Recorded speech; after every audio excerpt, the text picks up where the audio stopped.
As many as 400 members, along with NPP leader from Mauflang, C. Ranee, and former Congress Highlander Kharmalki joined the BJP.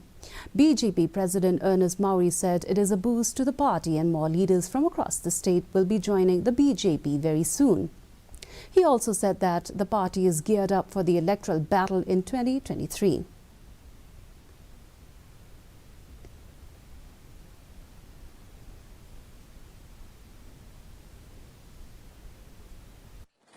One joining, it is from Mauflang constituency, Ranee, Ranee.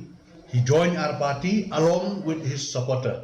We have another joining ceremony where Mr. Highlander Kharmalki, the Congress candidate from Maurangkanang constituency, he came and joined us today with his supporter.